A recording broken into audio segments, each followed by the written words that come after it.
নমস্কার, শুরু করছি দুপুর 3টা নিউজ 24। আমি প্রিয় আপনার সঙ্গে শুরুতেই নিয়ে যাব আপনাদের বর্ধমানে সরাসরি মাটি উৎসবে। বক্তব্য রাখছেন মুখ্যমন্ত্রী মমতা বন্দ্যোপাধ্যায়। আর এত অন্যায় কোনো লজ্জা নেই, লজ্জা ঘৃণা ভয় তিনটে নেই, ওদের টেনে নামাতে হবে। যদি না নামে মানুষ টেনে নামাবে একদিন। এই জিনিস চলতে পারে না। আমি আজও বর্ধমানের এই কৃষিক্ষেত্রে দাঁড়িয়ে, মাটি তীর্থে দাঁড়িয়ে ভারতবর্ষের রাষ্ট্রপতির কাছে আবেদন জানিয়ে যাব। রাষ্ট্রপতিজি নাম্বার 1 কনস্টিটিউশনাল, তিনি হচ্ছেন হেড। যদি কোনো সরকার তার ইচ্ছে মতো কাজ করে দেশকে সর্বনাশের পথে নিয়ে যায়, সংবিধান রক্ষক হিসেবে আপনি নিজে প্রোটেকশন দিন, মানুষকে বাঁচান, মানুষকে রক্ষা করুন। তার কারণ দুর্ভিক্ষ অলরেডি, দুর্ভিক্ষের শিকড় শুরু হয়ে গেছে, দুর্ভিক্ষের ইশারা শুরু হয়ে গেছে। মানুষকে বাঁচান, দেশ না বাঁচলে কিচ্ছু হবে না। আর এই দু একটা চুনোপুটি নেতাগুলো এখন রাঘব বোয়াল হয়ে গেছে। ওগুলো বিদেশে পালিয়ে যাবে, ওগুলো আমেরিকা পালিয়ে যাবে, ওগুলো সুইজারল্যান্ড পালিয়ে যাবে, ওগুলো লন্ডনে পালিয়ে যাবে। আর আপনার আমার মতো সাধারণ মানুষরা যারা ভারতবর্ষে আমরা থাকবো, যারা বাংলার মাটিতে আমরা থাকবো, তাদের কিন্তু ফেস করতে হবে। এটা মাথায় রাখবেন। এই জিনিস চলছে। তাই আমি আপনাদের বলে যাই, মাটির মা আমার, মাটির বোনেরা আমার, মাটির আম্মারা আমার, মাটির ভাইয়েরা আমার, মাটির শিল্পীরা আমার, মাটির কৃষি বন্ধুরা আমরা, মাটির সমস্ত লোকজনকে বলে যাই, এই মাটিকে বাঁচান, এই মাটিকে রক্ষা করুন। ভারত তীর্থ, মাটি তীর্থকে ঘিরে গড়ে উঠেছে। ভারতবর্ষকে বাঁচান, সংকল্প গ্রহণ করুন, প্রতিজ্ঞা করুন, শপথ নিন। এই জিনিস চলতে পারে না।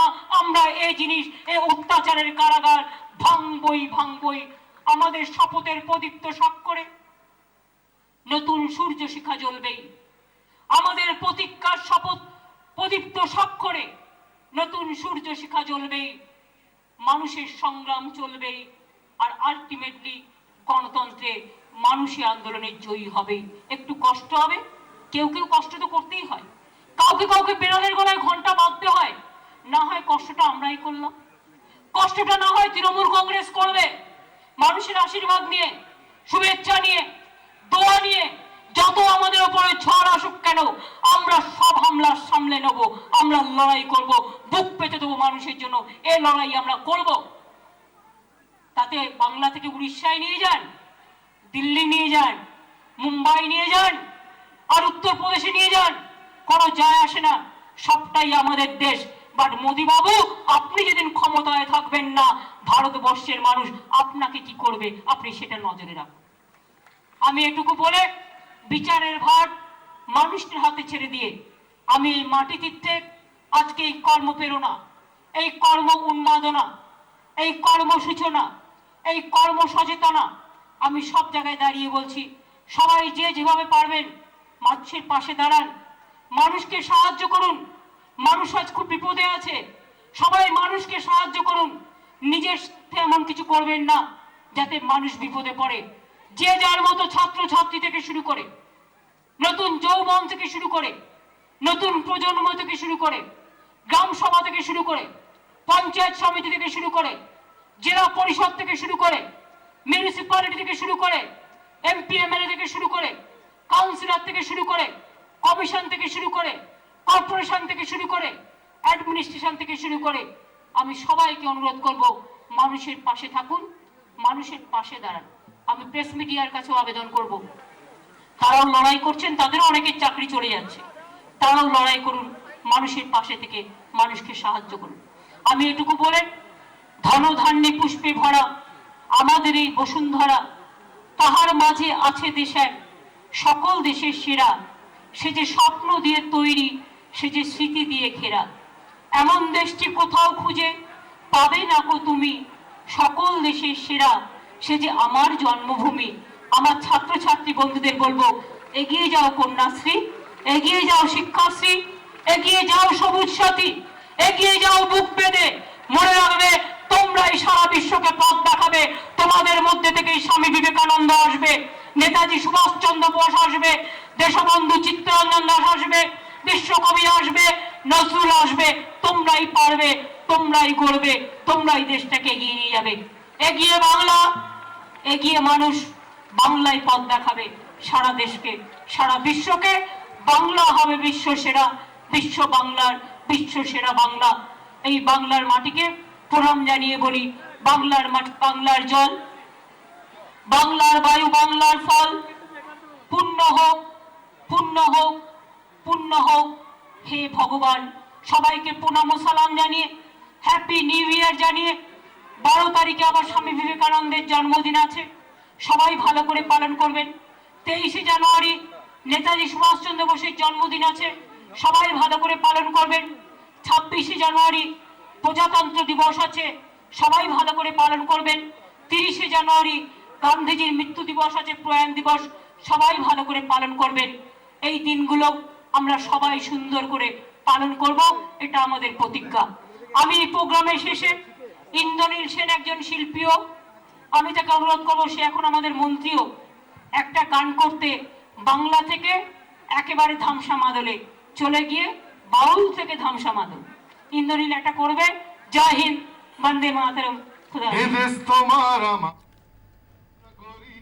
সরাসরি মাটি উৎসব থেকে মুখ্যমন্ত্রীর বক্তব্য শুনলেন। এবার একটি ধুমধুমার ছবি আপনাদের সামনে আমরা তুলে ধরবো। স্বনির্ভর গোষ্ঠীর কর্মশালা, আর তাতেই তৃণমূলের 2 গোষ্ঠীর সংঘর্ষে উত্তপ্ত বসিরহাটের রবীন্দ্র ভবন।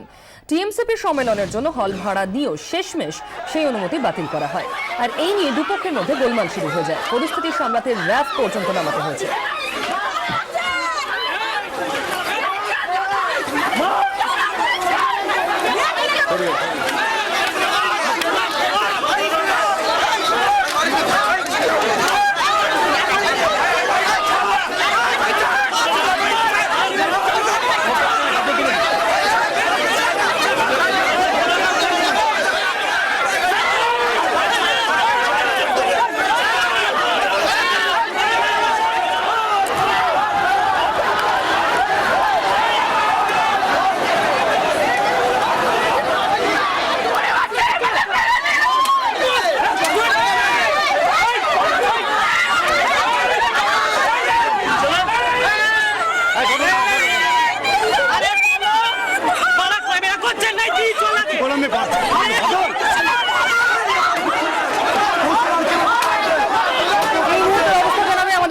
বিমল বসু, বিমলের সঙ্গে কথা বলবো। র্যাফ নামার পরের পর্যায়ে কি অবস্থা বিমল? হ্যাঁ দেখো পিউ, এই মুহূর্তে পরিস্থিতি অনেকটা নিয়ন্ত্রণে। মানে রবীন্দ্র ভবনের পাশেই এসডিপি অফিস, সেখানে 2 গোষ্ঠী 2 নেতাকে নিয়ে এখন আলোচনা চলছে, সমাধান সূত্র বেরোচ্ছে। কেন এরকম হলো, কি জন্য হলো, কোন 2 নেতা বিমল? কোন 2 নেতা? বৈঠক হচ্ছে পিউ। বিমল, কোন 2 নেতাকে নিয়ে চলছে আলোচনা? সেই নেতা না, অনেক নেতাই আছেন, ছাত্র নেতা, বিশেষ করে অনেক ছাত্র নেতা আছে এখানে। 2 গোষ্ঠী যাদের মধ্যে গন্ডগোল একে অপরের। টিএমসিপির রাজ্য নেত্রী জয়া দত্ত কি আছেন? উনি এখন এই মুহূর্তে নেই, আরেকজন এসছেন, আরেক নেত্রী তিনি আছেন বলে আমরা জানতে পেরেছি। পারমিতা সেন তার নাম, তিনি এসছেন।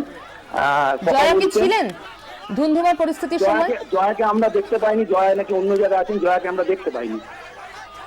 আর তৃণমূলের পক্ষ থেকে কে রয়েছেন? তৃণমূলের পক্ষ থেকে যেটা শুনতে পাচ্ছি, পৌর প্রধান আছেন, জিতেন্দ্র বিশ্বাস, সেটা সবাই আছেন ওখানে। সব নেতৃত্বরাই এখন এসে গিয়েছেন, ওখানে আলোচনা চলছে এসডিপি অফিসে। এখন অনেকটাই প্রশমিত করা গিয়েছে উত্তেজনা, অনেকটাই প্রশমিত হয়েছে। সকাল থেকে যে অবস্থা হয়েছিল বসিরহাট জুড়ে, বিশেষ করে রবীন্দ্র ভবন চত্বরে সমস্ত গাড়ি ঘোড়া বন্ধ, ওখানে মেন রাস্তা। 2 দলের মধ্যে গন্ডগোল, হাতাহাতি, মারামারি, বেশ কয়েকজন আহত হয়েছে। তারা কেমন আছেন বিমল? 2 গোষ্ঠীরই মধ্যে হয়, তার মধ্যে এক গোষ্ঠী বিশেষ করে বেশি মার পেয়েছে, ছাত্ররাই বেশি মার পেয়েছে বলে যেটা আমরা দেখতে পেয়েছি। হ্যাঁ, তো এখন আহতরা আছেন কেমন? আহতরা মোটামুটি আছেন কয়েকজন। এর মধ্যে যেটা ভয়ঙ্কর হয়েছিল, কয়েকজন মহিলারা, তারা এত মহিলা সংগঠনে এসেছিল, 2 দল থেকে এসেছিল, তারাও হতভম্ব হয়ে গেছে। বিমল, ধন্যবাদ, তুমি নজর রাখো। এই মুহূর্তে জয়া দত্ত, টিএমসিপির রাজ্য নেত্রী, আমাদের সঙ্গে রয়েছেন। জয়া, যে ধুমধুমার পরিস্থিতি তৈরি হয়েছে, সেখানে র্যাফ নামাতে হয়েছে, আপনি জানেন ঘটনা সম্পর্কে? ঘটনাটা শুনেছি, ওখানে তৃণমূল ছাত্র পরিষদের প্রতিবাদ, যেই নোট ইস্যু নিয়ে যে আন্দোলন সারা বাংলা ব্যাপী হচ্ছে, সেই প্রোগ্রাম তৃণমূল ছাত্র পরিষদকে জেলার তরফ থেকে দেয়া হয়েছিল। সেই জেলা তৃণমূল কংগ্রেসের থেকে তৃণমূল ছাত্র পরিষদকে দেয়া হয়েছিল। তো তৃণমূল ছাত্র পরিষদ বসিরহাট মহকুমার যারা দায়িত্বে ছিল তারা রবীন্দ্র ভবন ভাড়া করেছিল, সেই মানি রিসিভও তাদের কাছে দেয়া হয়েছে। পরবর্তীকালে অন্য কোনো স্বনির্ভর গোষ্ঠীকেও শুনছি ভাড়া দিয়েছিল ওই বসিরহাট পৌরসভা, কিন্তু তাদের যে ক্যান্সেল হয়েছে বা কিছু এই বিষয়ে কিছু জানানো হয়নি। তৃণমূল ছাত্র পরিষদের যখন জমায়েত হতে থাকে রবীন্দ্র ভবনের সামনে, হঠাৎ করে বসিরহাটের কিছু দুষ্কৃতী এবং বিভিন্ন সময় যাদেরকে বিভিন্ন অসামাজিক কাজের সাথে যুক্ত থাকতে দেখা যায়, তারা তৃণমূল ছাত্র পরিষদের উপর এসে হামলা করে এবং প্রচুর মহিলারা ছিলেন তাদের উপরেও হামলা করেছে। বিষয়টা নিয়ে দলের সাথে কথা বলেছি, আমাদের খাদ্যমন্ত্রী, আমাদের যিনি জেলার সভাপতি আছেন জ্যোতিপ্রিয় মল্লিক মহাশয়ের সাথেও কথা হয়েছে। জয়া, যে আপনি যে অন্য গোষ্ঠীর কথা বলছেন, অন্য স্বনির্ভর গোষ্ঠী, সেটা তৃণমূলেরই একটা উইং বলে খবর আমাদের কাছে। না দেখুন, এটা তো সরকারি প্রোগ্রাম ছিল, স্বনির্ভর গোষ্ঠী কোনো তৃণমূল কংগ্রেস বা তৃণমূল ছাত্র পরিষদ, সেখানে তৃণমূলের কেউ নেই।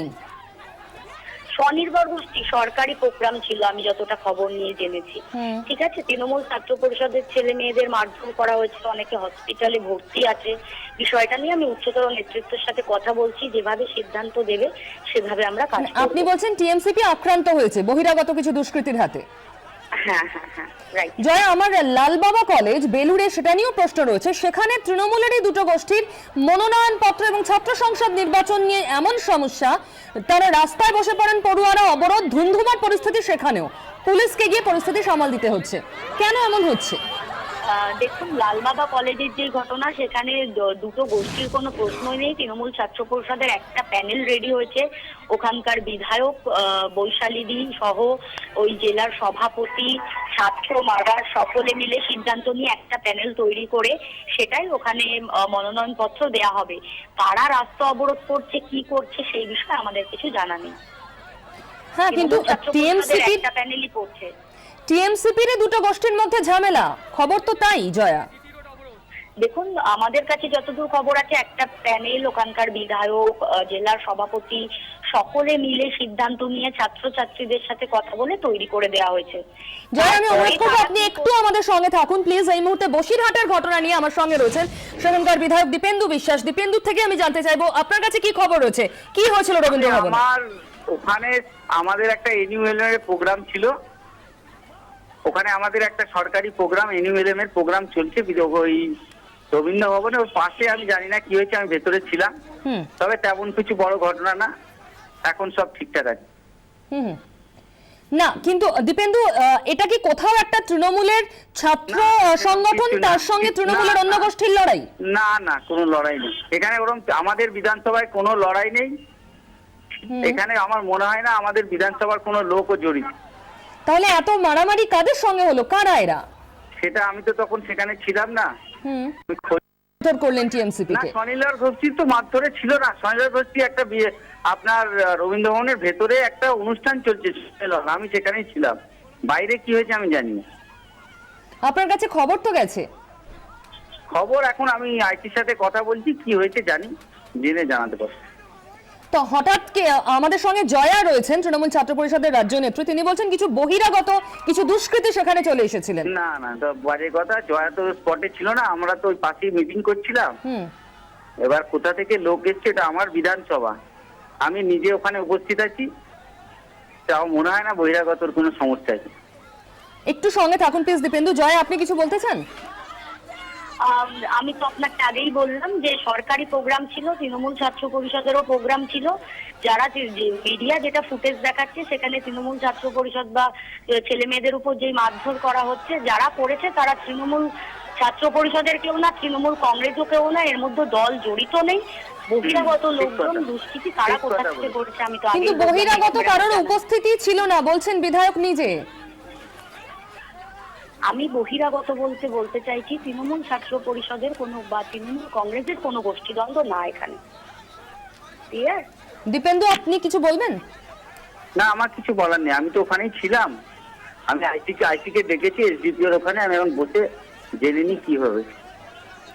দীপেন্দু, ধন্যবাদ। জয়, আপনাকে অনেক ধন্যবাদ। হাওড়ার লালবাবা কলেজে যে সমস্যা তৈরি হয়েছে, তৃণমূল ছাত্র পরিষদের দুটো গোষ্ঠীর এমনটাই অভিযোগ উঠে আসছে, কিন্তু জয়া দত্ত তিনি মানতে চাইছেন না। তিনি বলছেন একেবারেই সাধারণ একটা মনোনয়ন পেশ তাকে কেন্দ্র করেই যে গোলমাল, সেখানে তৃণমূল ছাত্র পরিষদও আক্রান্ত। বসিরহাটের রবীন্দ্র ভবনের ঘটনাতেও তৃণমূল ছাত্র পরিষদই আক্রান্ত হয়েছে।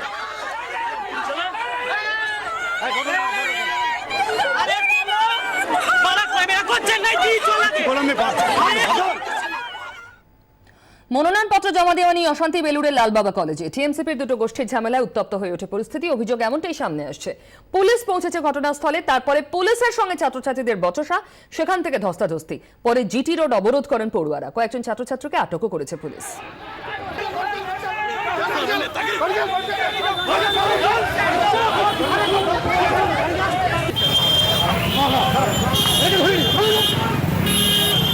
কলেজে পড়তে আসতে